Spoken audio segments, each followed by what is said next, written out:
Bonjour, on va faire encore aujourd'hui une vidéo sur le microbiote. D'ailleurs, je devrais dire les microbiotes, puisque nous en avons un dans nos yeux, sur la peau, dans le vagin, dans le cœur, dans l'intestin grêle, dans le gros côlon, etc., etc. On est en train de découvrir qu'on en a un aussi dans le foie.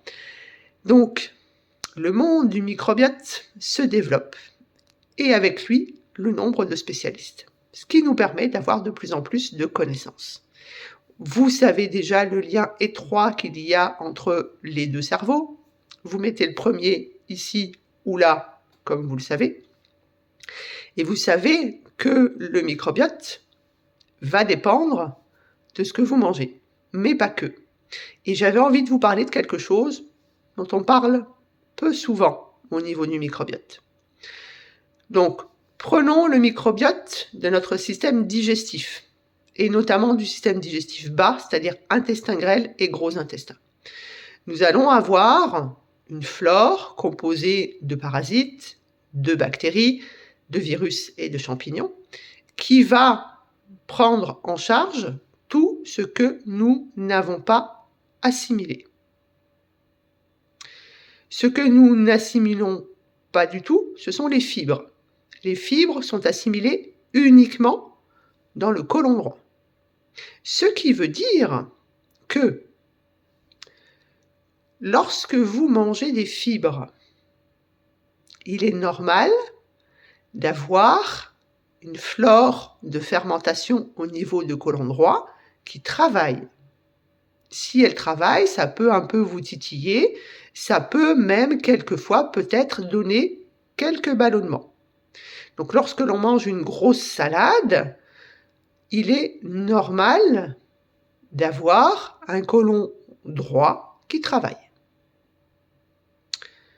Ensuite, tout le reste du microbiote du système digestif bas dépend donc de votre digestion, de votre assimilation, évidemment, de ce que vous mangez. Ça veut donc dire que ce microbiote est en équilibre si vous êtes en parasympathique. Il est en équilibre si vous mangez de manière équilibrée. Et de manière équilibrée, ce n'est pas ce que vous lisez sur Internet, c'est ce qui vous est proposé de manière individuelle. Tout le monde est différent. Souvenez-vous, le microbiote, c'est l'empreinte digitale. Il est donc important de prendre le temps pour savoir d'où vient votre microbiote, quelles sont les flores qui sont dominantes et comment faire pour les nourrir. Alors vous allez me dire, oui, Nadège, les prébiotiques, les probiotiques, les symbiotiques, etc., etc. On ne nourrit pas avec des compléments alimentaires. On nourrit en étant en parasympathique, on nourrit en prenant le temps, en mangeant en conscience, en mâchant et surtout en ayant un estomac au taquet. Et l'estomac a horreur des émotions qui deviennent des sentiments. Il a horreur de la colère, il a horreur de la peur, il a horreur de la tristesse, il a horreur de toutes vos rancunes, il a horreur de vos angoisses, il a horreur de votre inaction, il a horreur de votre anxiété, il a horreur de vos mensonges, de votre jalousie, etc., etc., etc. Et l'estomac, comme la mastication, sont les garants d'un microbiote équilibré. Parce que si vous n'avez pas assez mastiqué, vous allez avoir des aliments qui ne seront pas assez petits pour que l'estomac puisse s'en occuper. Ce qui va mettre à mal le travail de l'estomac.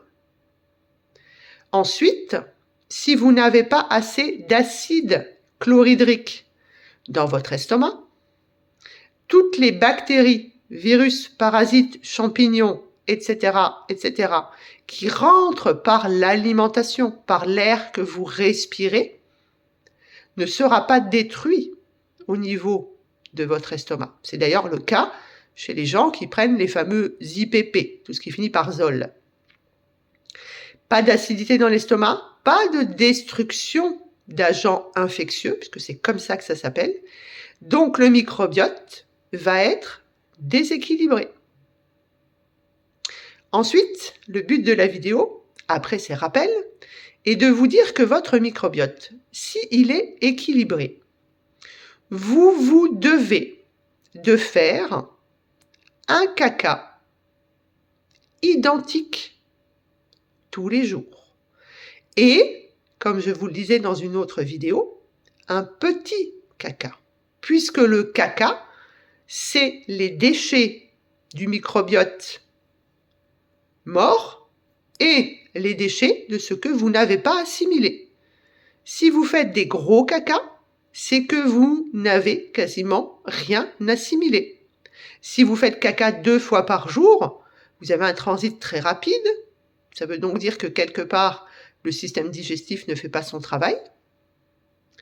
Votre microbiote équilibré doit être capable de digérer tout ce qui arrive et le rendu doit être de même consistance tous les jours, voire tous les 2 jours. En sachant que faire caca tous les jours, on est d'accord que c'est mieux. Mais là aussi, si ça fait 40 ans que vous faites caca tous les 3 jours, arrêtez de prendre des psyllium et autres produits. C'est qu'il y a un dérèglement quelque part, il faut aller chercher pourquoi.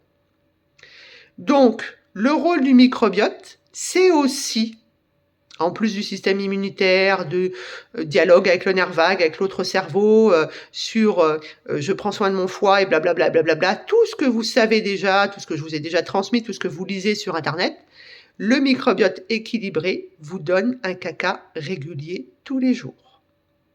Si vous faites un caca qui pue, si vous faites un caca qui se modifie en fonction de ce que vous mangez, cela veut dire que votre microbiote n'est pas équilibré. Et jusqu'à maintenant, je n'ai rien trouvé sur Internet sur ce fait. Et pourtant, il est bien réel si on se souvient ce qu'est le microbiote et à quoi il sert.